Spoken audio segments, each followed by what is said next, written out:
Hi, happy day, and thank you for visiting my channel.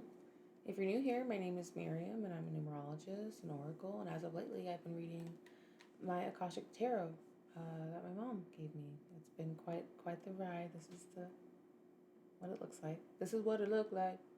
Um, I've been told a lot, just in general, by like people that I'm reading akashic records. I have never done that on purpose. Um, Pretty much until now, I say, hey, talk to me through here, and then I read the book. Not all the time. Like some of the cards I know, some of the cards I've read already or whatever. I pick up things intuitively off of them or whatever. But I'm still going to read the book because it is the Akashic Records. And so I can say a bunch of things all day, but sometimes the words that I create aren't the ones that are needing to be heard, but you're still supposed to hear these words from my face. So I will read these words from my face so you can hear them, even though I'm dyslexic. Okay? But I also like to know. I like to learn. But as I read them, then I know them so well. There's not all of them, obviously, but the few that I know. And then I'll still read them because I'm like, there's something else there. Okay, that being said, I'm going to burn a bit of vanilla bean skin. Oi, oi, oi. I prefer to burn vanilla bean skin at this point. This is what I've been doing. This is my little practice. Um, it's not that they have to come in and talk to me sweet, talk to me nice, but it's like pretty much the only vibes that I really allow around me are ones that whenever the bridge is burned, it smells nice. Okay? Okay, so today, mm, okay. Well, how about you let me read a card? Oh, it's not even going out. Usually this is hard for it to go out. Okay, so bridges are being burned. I think that really is the case. Uh-huh. You burned a bridge. You're over it. That's interesting. Okay, let me just read these cards. Okay. Ooh. One of Keys, the architect. Now in this card you can see the architect, Egyptian, saying, this is what we gonna build. Look at all these people. We've already built some things. Look over here. We got some stuff. Look at that. All the scrolls. You're like, yeah, here's some more blueprints. I'm an architect. I be architecting. I like architecture. One of Keys. You are starting something. You are opening a door. I have never pulled this card. I mean, I've seen it in the deck a few times, like where it's like behind the card at the bottom of the deck or something.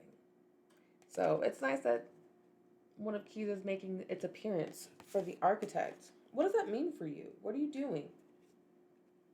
One of Keys is 190. What are you doing? What does that mean? Oh my gosh, it's back here. Okay, so I landed on 189. Okay, in upright, a man and a woman in Egyptian dress.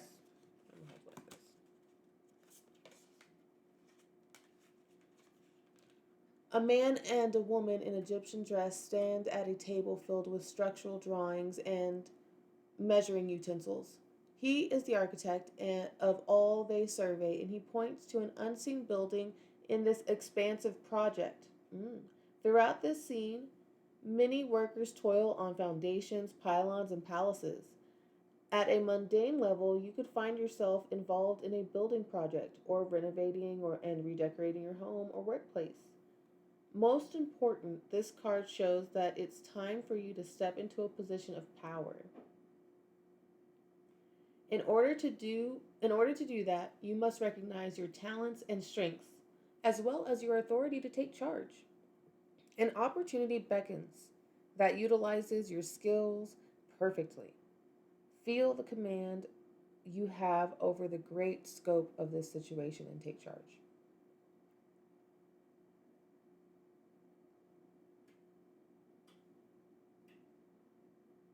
Why are you afraid to take charge, actually? Because, like, what is that about? Like, because here's my thing. Here's what's coming up. It's like, why are you afraid to take charge? Because you know you have good ideas. Like, you see people doing stuff wrong, and you're like, oh. I know, I get it. You try and tell people, they don't want to listen, but you're not enacting your leadership all the time. Like, you don't want to, I guess, I don't know, hurt people's feelings, or what is it? Okay, let me see through the reverse. Plans have changed, or perhaps have even fallen through. There may be things that you can't seem to control, um, or maybe you've lost your belief in your own talent and authority. Even if a particularly large task lies before you, don't just give up. It's time to wake up to your power and work the plan. If the plan is in a state of collapse, start a new one. Or at least consider some actions that you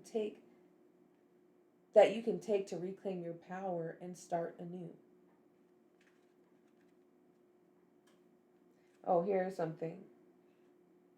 Whether it is upright or reversed, where it's pointing, the architect points matters. So it did come out upright. So the next card that's coming out, the architect will be pointing to. It can show you some specifics about your plans or change of plans. It can also alert you to unseen events or people of influence that are not yet known to you. Okay? So while I am shuffling, I want you to close your eyes. Okay? Take a relaxing, just breathe relaxingly and move deeply into your authority and confidence as I'm shuffling. This is the Akashic Force, by the way. Yeah, move deeply into your authority and confidence that come from your eternal truth. You are an easy command. Feel your talents and power stir within you as you design the destiny you seek.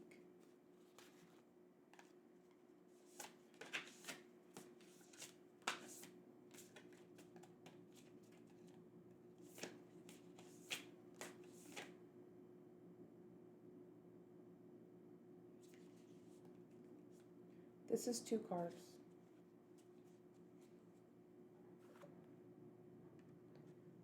These are going to be your two cards.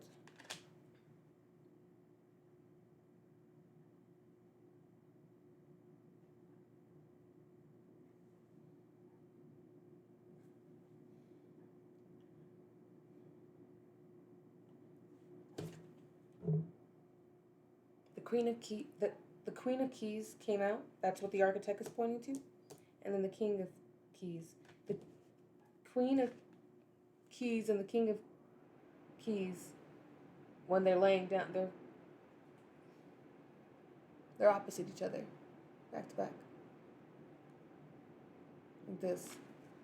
And the architect is here pointing.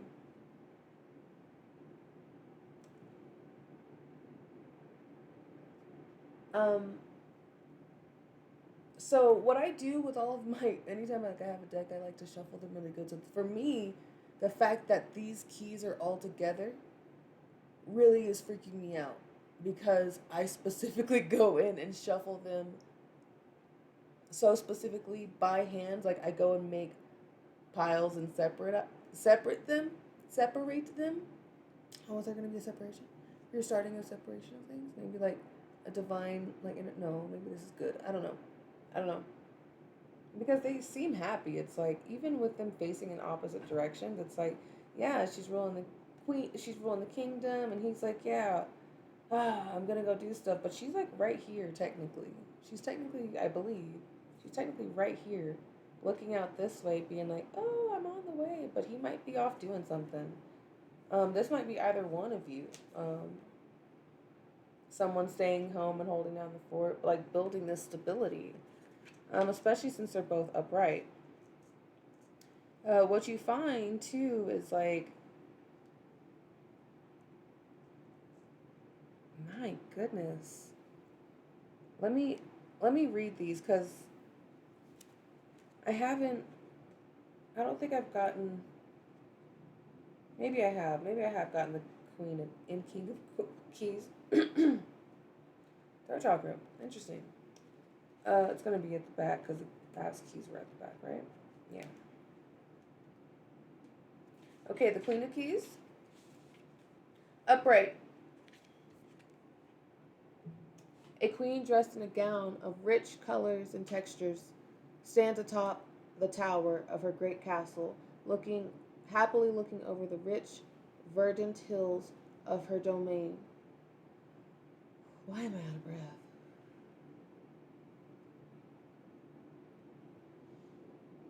In the far distance, her husband returns from his travels. This card represents a woman of authority. She is sensitive, helpful, and thoughtful. She is confident in her authority, but always happy to celebrate the success of others. She could be a love interest for you or someone in your life. Besides referring to a positive woman of business, this card can represent you or another who is about to climb the ladder of success. Positions in banking, investment, real estate, and management may be coming. Self employment in any industry can also be at hand, as well as greater financial independence, increased authority, and creative autonomy. Mm-mm-mm. Wow, that's what you're building. You're building that. You might be building something for self employment, but you're building financial independence, increased authority. And she's looking back at the architect like, hey, boo, I know you. You built my castle. You do great work. Like, they're looking at each other.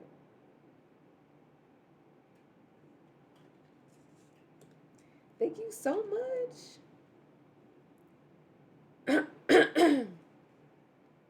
Special note. Take note when the Queen and King of Keys appear in the same spread, if the King and Queen are facing each other, even if it's across the table, it indicates a deeply profound relationship in love or business that is of great value. If the Queen and King have their backs to each other, there could be a break in communication or lack of connection and shared purpose. That makes sense though. Because it is so important for us to sit in our purpose despite even what our partners and our husbands or our wives or whoever in our lives, like, the people who are meant to love us are going to love us even whenever, especially when we're living in our purpose. They want us to live in our purpose. And so it's almost like I'm hearing here that it's almost okay. hmm I don't know. It's like, yeah, their backs are to each other, but the king and the queen, one, there might be a separation going on, just straight up. Like, so many times when people find me, they're going through a self love revolution, and sometimes they're in an active relationship where it's just not working. And sometimes you realize that the communication is just done. We can't. Whenever people have decided to be against each other, or one person decides that the other person is against another, the other, then it's just very difficult to mend that situation. Not impossible. It's not. But when it comes to what you're building, it's important for you to focus on this. It's almost like, in order to fix this communication issue with, like, and this could be business too. It doesn't have to be romantic, but in order for this to happen, is that you have to do the initiation and build that. You have to, like, and also decide if it's worth it for you. Like, if things just aren't working in this communication situation, y'all just keep butting backs, you know? It's just like, maybe it's time to actually take a second and find a way to find your leadership again and build something new or start anew. Even if it's on the same project, you can go back to the beginning of a project and see if there were anything that there was something. Okay, Kings. King of Keys. The King of Keys rides a splendid horse toward a great castle in the distance. He is happy and at ease as he travels home. This is an entrepreneurial man with civil and or commercial authority. He is confident, astute, and perhaps overly focused on his work or career. Though he can be very thoughtful and helpful to you in business or finance matters, he is often more goal oriented than people oriented. Keep this in mind if this man turns out to be a love interest for you or another. Whether the King of Keys represents you or another, be on the lookout for a major promotion. Come on now. A major promotion, a heightening of income, or a furthering of career achievements. Careers in finance, real estate, and business are typical for the King of Keys, but management of any industry in but management in any industry can be forthcoming. This may also be a good time for self-employment and business expansion for you or a man in your life. Okay, special note, they're facing each other, all that jazz. What's coming up here for me?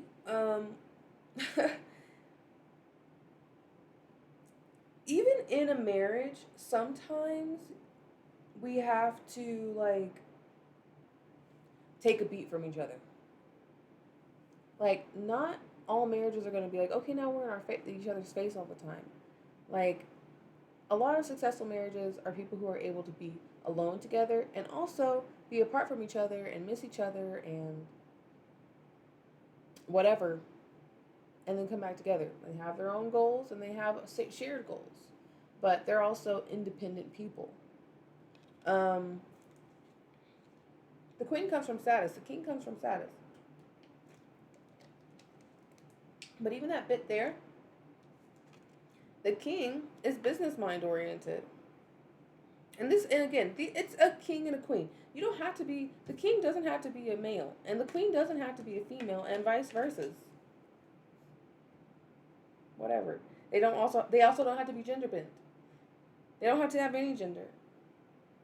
Because also, you like literally might be a single person. You're like, how could this even affect me? How does this make any sense to me? But it's like, yes, it's business, but also more importantly, you have a masculine and a feminine in you. And masculine and feminine has nothing to do necessarily with gender. But the masculine is the crown chakra up here. Like, these are the masculine energies, and then we have more feminine energies below. The feminine, the masculine. And so right now, you just really might not you are building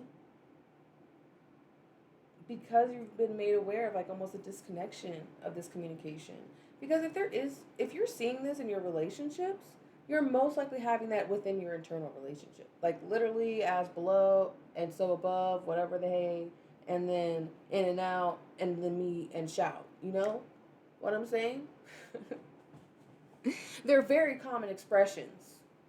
But if you, in your own internal government, in your own internal kingdom, queendom, domain of verdant hills, if these two aren't communicating in a way and like connecting the villages all the way through, like, then a lot, really this is chakra stuff, like working on your chakras, your root chakra to your crown chakra, from your ruta to your kruta, and your kruta to your ruta, and everything in between.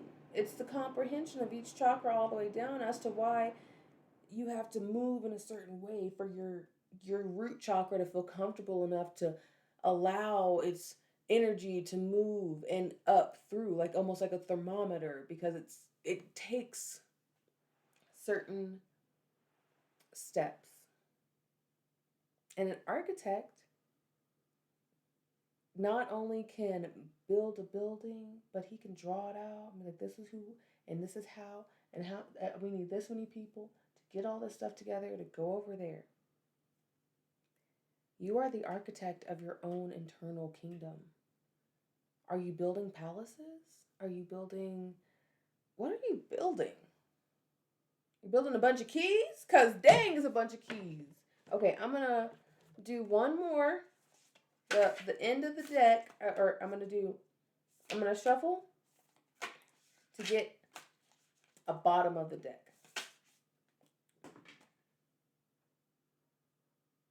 Okay, I'm not. I'm stopping here. But I'm doing this card and the bottom of the deck. The bottom of the deck will be the sign off for the Akashic Tarot because she loves to sign off. She really does. And so this will be her sign off. I'm going to leave that. I'm going to turn it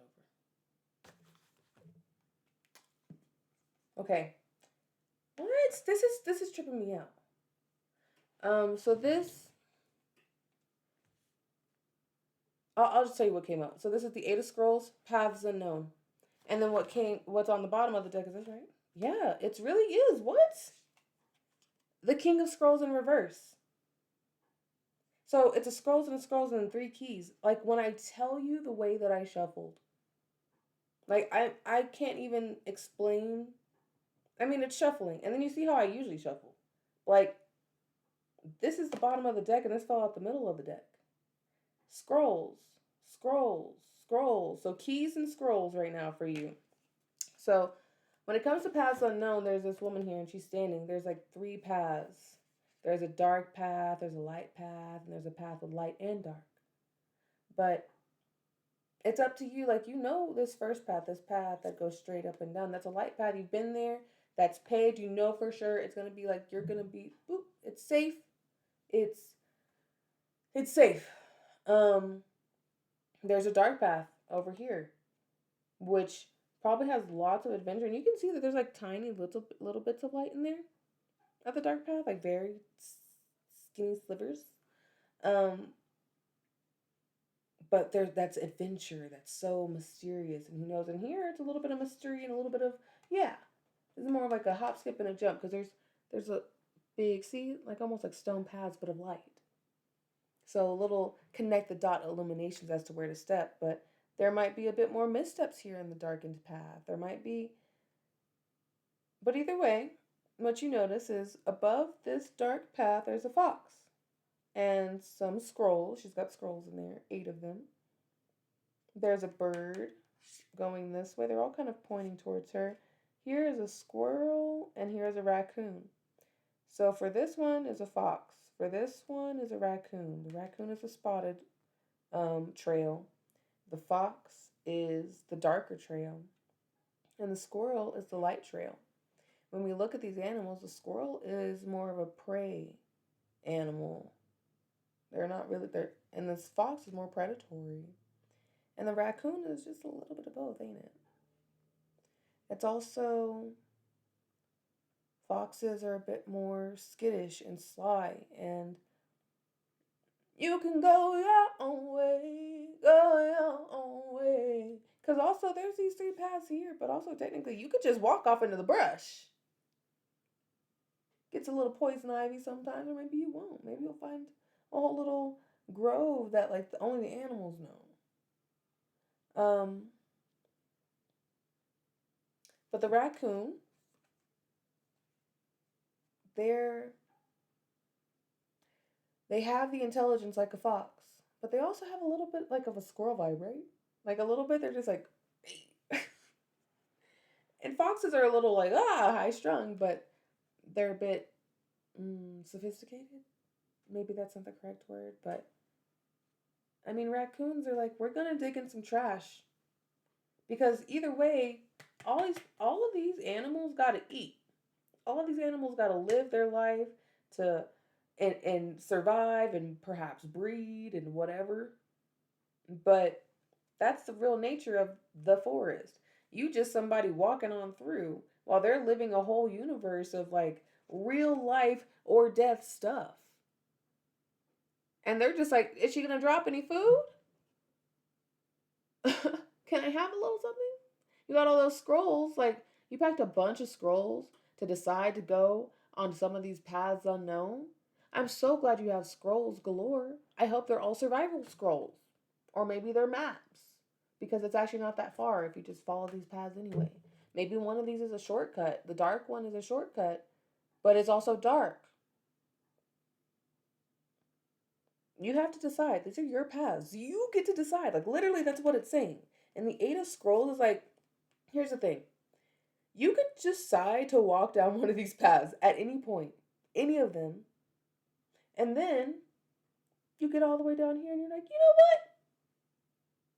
I'm going to turn my ass around and choose a different one. Have you ever read Choose Your Own Adventure books? Like, technically, if you go to a page and you choose the page and read it and it turns out, well, that was messed up, I'm still going to go back to the other page and choose a different one. Because I can. I get to go back and change the page. Yes, I know the other circumstance. I saw it. I didn't want to choose that adventure anymore. You get to do the same. You could choose your own adventure. This is your path. And the Eight is all about karma. But it's also about laying the track. An Eight is like an infinity symbol. And I don't know if y'all have seen Futurama, but there's this one episode where they are racing on a Mobius strip.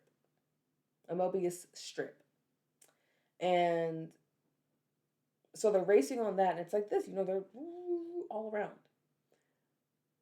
But how I imagine that track, the Eight track that we're all on, is that we also get to leave things behind. So whenever we come back around and loop around, we get to collect those as bonuses or something. And also, who built that Mobius strip? I didn't build it. But it's there, and I'm on it. That's part of it. The Eight is a number of this is like this because this is how it is.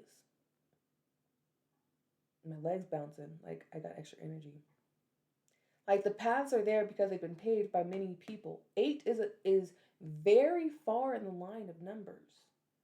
One is the first number. It goes to 9 or 0, then 9. 8 is the number right before the end.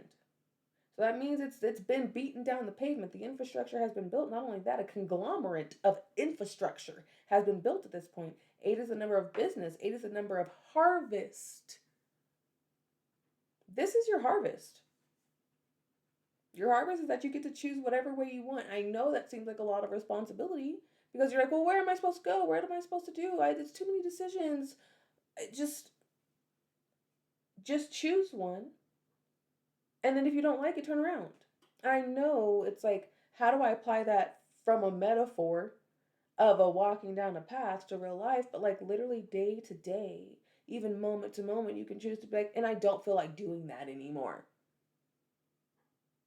And it does sound crazy. But you can go quit a job and just be you know what? No. Because this is a thing that especially if you've been looking into yourself enough, using this Eight of Scrolls and studying your purpose and your vibe and your karmic destiny. 8 is also the number of guardian angels. It's also why it's such a karmic number. Because when you're being watched by angels, they see when you do good and they see when you do bad.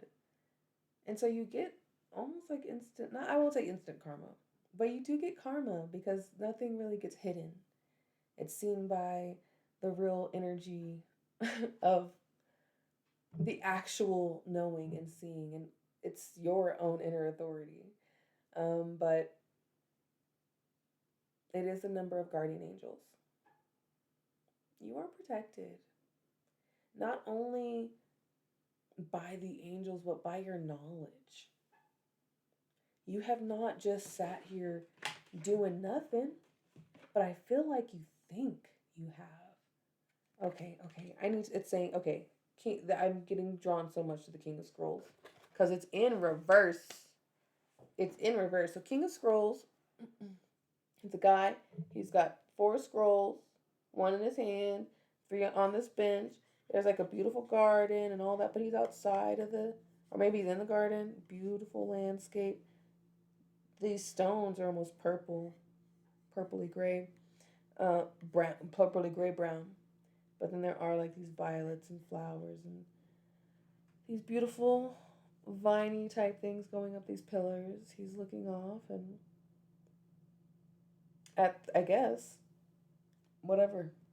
But now he's in reverse. Okay.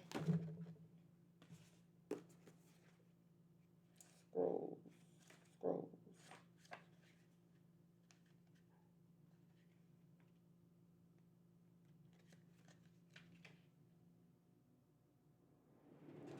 What did I? Okay, I missed it. Oh, there you are. 132.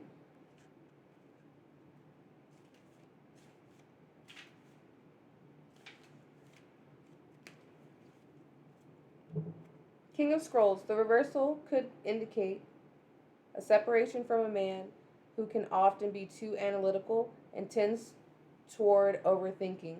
It may be a loss of a friend, a coworker, or even a love relationship. Sometimes this reversal indicates that a man of learning, communication, or teaching, whether this is you or another person, could be losing his position at this time. The person may also be experiencing a blockage in understanding. Receiving this card reversed puts you on notice to think things through and gain the clarity needed to relieve the confusion. This is a good time to try to get a broader perspective on things. Let's see, is there anything more to that? You have the power to bring a more enlightened view to any situation when you take a step back and look at it anew. This is the akashic force. Take a deep breath and pull the energy of the King of Scrolls. Feel yourself fill up with a new sense of wisdom and heightened communication. Your mind and vision grow with the power of the King of Scrolls. Is there something you would like to learn? And in this case, oh my gosh, and below that is the initiation count of Saint Germain. Yesterday I got, or not yesterday, the other day I pulled that, and that's an initiation. Um, this you get to decide, and especially if you are like, especially if this really is an outside thing where you're in a relationship and you're like, oh, me and my man's or my masculine person, because it doesn't have to be like a man, like I said, but like there might be like the woman may be like the breadwinner or whatever, so she might be the one making all the money, but there either way, or there's no woman at all and there's no man at all or whatever. We know how things work in the world. Um, but the only numbers that came up were 1 and 8 in this whole thing. So there was King of Scrolls, King of Keys, Queen of Keys, and that's just wild to me. But then we had a 1 and an 8, which is a 9. 9 is the number of endings. 9 is the number of consolidation. But also 9 is the number of seeing how you're whole and complete exactly the way that you are. So sometimes that means an ending. Sometimes that means continuing. 9 doesn't mean only endings. It means deciding what you want to take in the next 9.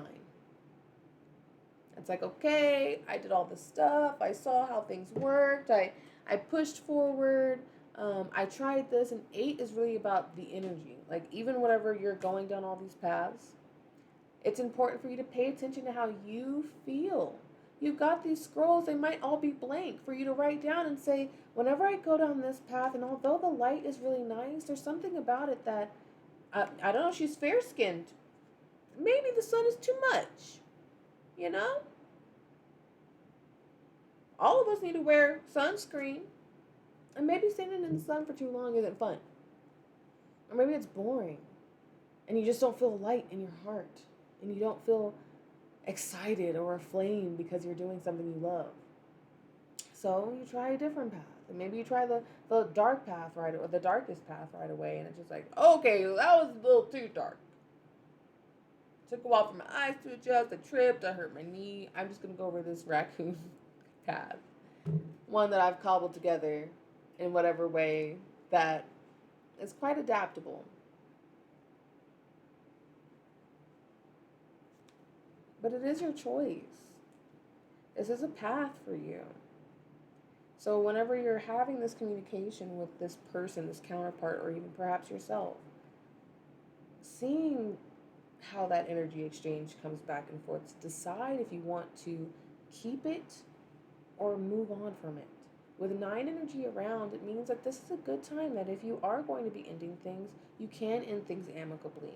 If there is, like, if you want to continue, you can find the way to work around that.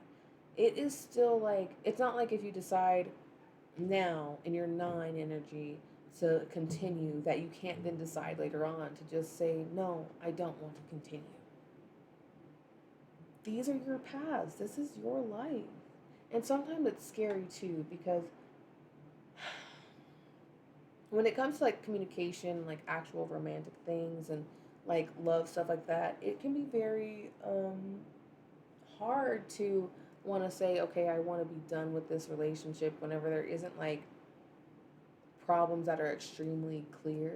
This person is like, they're saying that they're very analytical, so they might be somebody who, even if their tone isn't like, but the words that they say may actually trigger your insecurities. They may say, oh, well, or the way that they say it, or the way that they analyze it or deduce things about you, it can be quite decidedly so, is what I'm hearing.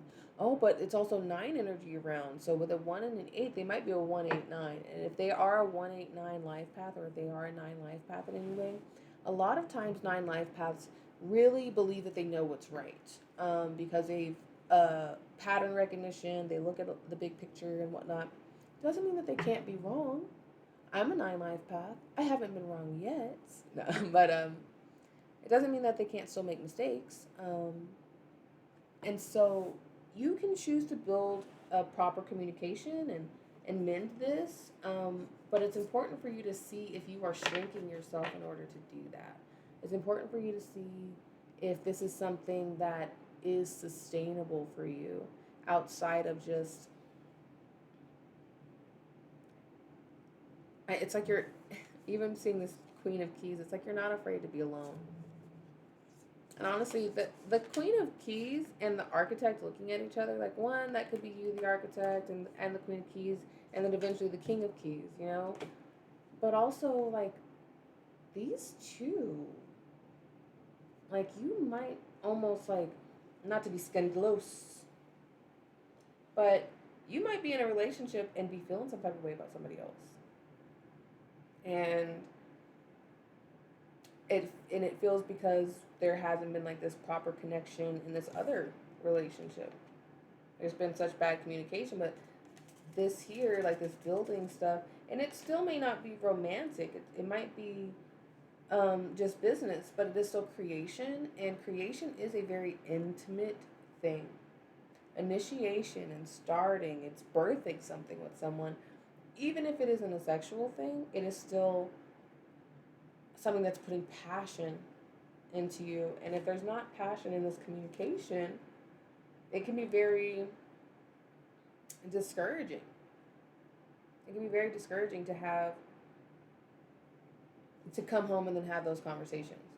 But also keep in mind, is this you? Are you the King of Keys? Are you the King of Scrolls that is telling you, that is being too analytical? Because again, the masculine energy is up here.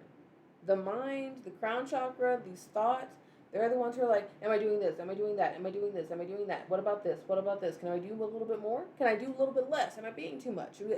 That's this. That's the masculine energy being out of whack. Right? And so if we can taper this down so then there can actually be communication between the two, like this, I love whenever I love to tell people to just focus on themselves, even whenever they're in a relationship, because it just doesn't, people say that you can't like ever truly be loved unless you love yourself and blah blah blah. But I think that's bullshit. I think you can be loved by people. I think people can genuinely love you despite how much you love yourself, even if you're super insecure and you hate yourself. Um, but what I think is proper is that you can't truly be loved if you don't love yourself. And the reason why you truly can't be loved is because you will not accept it if you do not love yourself. You will enjoy the feelings, you can get dopamine hits from it, but you won't believe them because you'll still have so much in your own mind saying, no, that's not for me. And that's not fair to you.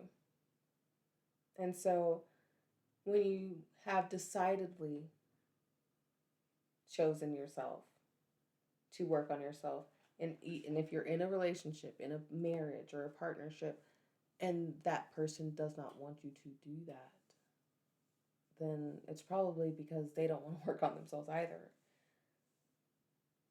There may be a rift in y'all's communication because there's so much anger inside or resentment in any of these relationships that you get. It could be romantic, it could be business. Like, I've had bosses where I'm like, why won't you listen to me? But it's about looking at it from a different perspective. And it literally might just be chucking the deuces. This isn't working out. Or it could just be setting a boundary, or it could be setting up a track and building an infrastructure. But most importantly, building communication. 4141. Ooh, oh my gosh, my stomach is growling hard. Okay, I think that's it. I looked at 41, when I looked down at the clock, I saw 4141. I didn't realize I'd been talking that long. That's a 4-1 is a 5, but it's through 4-1. And so the 4-1, or the 5 through 4-1 is foundation first, and then initiation. And then saying it again, 4-1, foundation, initiation. Foundation, then initiation. So if you do foundation and then initiation, 5, you know? Maybe if you do initiation of foundation, 5. But you have 2 5s, which is a 1, which means there is a beginning. Another 1. You are beginning. It's also like, I think it's so difficult for you to, oh, now I'm just sweating about it. Okay, so I think another thing that's extremely difficult for you to accept this initiation is like you're so afraid of not being yourself, or like that everything is going to change in a way that, I don't know, like either that you can't maintain, or a responsibility that you don't really want to take on because you're exhausted. It's okay to be exhausted. It's okay that you're exhausted. It really is. Like, if anything, it's because you've been pulling a lot of weight. The exhaustion is a sign from the 8 number. You put out energy, and you put it out, like, because you left your house and you did a thing that is technically energy exertion out of your body, and then that was in the universe, and then by the time you get home, or even like out of, like, you're just like drained. That is a sign that actively your energy is not being reciprocated, or you're not getting filled or fulfilled even. And fulfilled is F-U-L, full, filled. Kind of redundant, but it's not only full, it's filled. It remains filled. This is your cup. It's about your cup. It's about you deciding if you want your cup to be full and filled. And it's like, you could easily go and fill your own cup. You could create your own drainage system and all of that. But there are infrastructures that already exist where you could go to like a well and use that. In certain ways, you accept help, but in other ways, you are hyper independent. And it's like people have let you down so much that you feel like they're not going to do a good job. But the thing is about people is that they have been living their whole life already, and you weren't there every step of the way to make sure that they were doing it right or correct, and they're doing fine. Even if they're not like as healed or as many cycles have been broken or whatever, but they're still out there driving and not, they're able to poop and they're eating food, and maybe not all the food's best for them. Everybody's kind of dealing with some stuff because everybody's kind of dealing with some stuff. But ultimately, they pump their gas, and you may pump your gas a certain way, but they have been pumping their gas. They've been driving around in their car. You hire somebody for your job, like so you're selling insurance, or you sell insurance, and then you hire somebody else to sell insurance, and now you're like, oh, you need to do it exactly my way. Why? Why? They can just they've been talking to people this whole time. They've been learning the material the way that they learned it, so they could tell people the way that they learned it, because that's how they learned it. I'm rambling.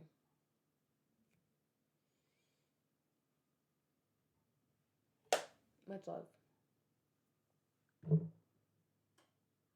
You got this.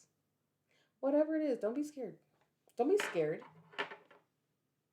That's what I keep feeling. Like you're scared of like being the leader of this and deciding. But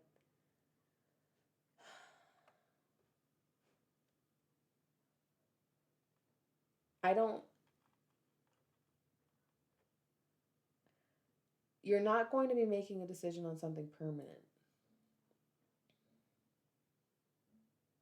And with your choice of proper communication and looking within and trusting. Also, 9 is the number of finding your proper words. It's why endings are the most amicable during those times, because it is very much just a null energy of, hey,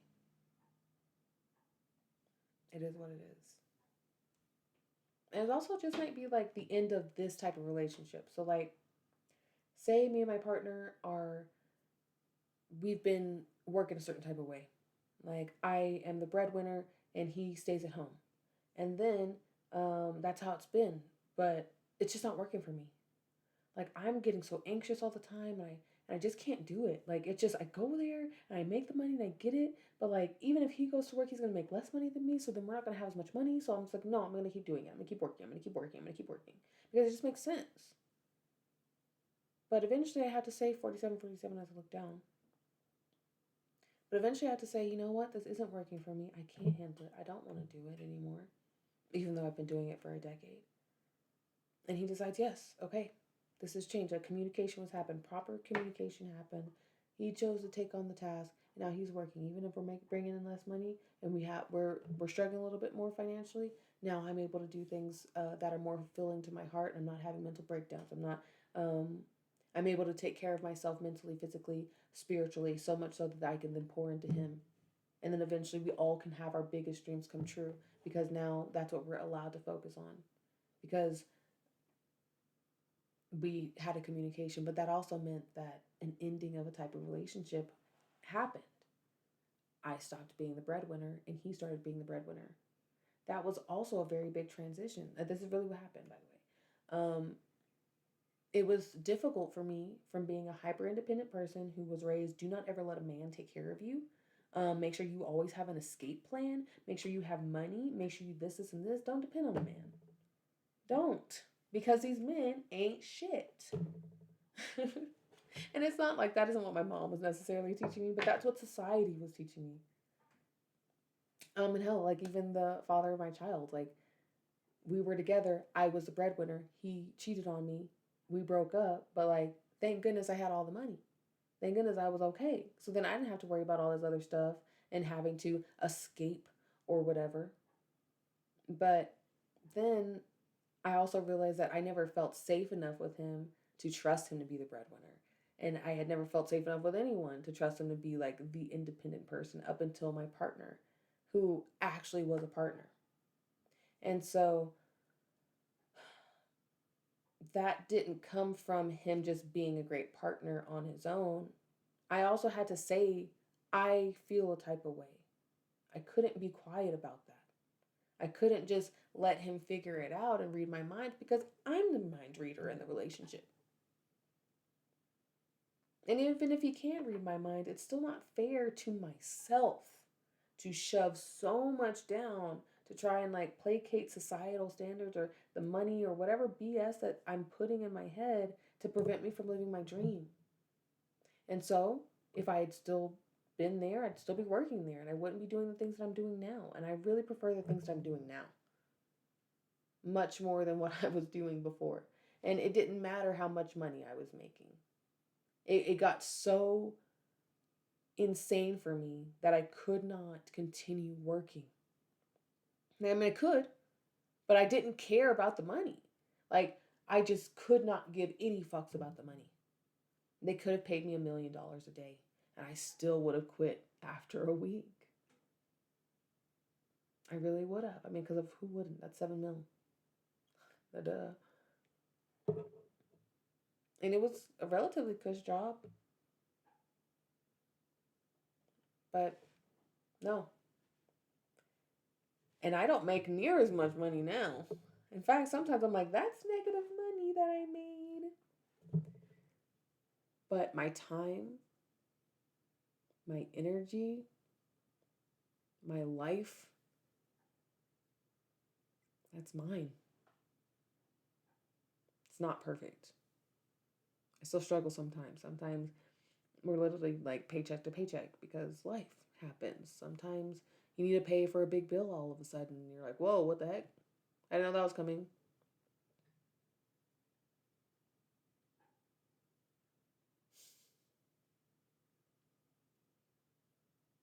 It's Pisces season. Much love.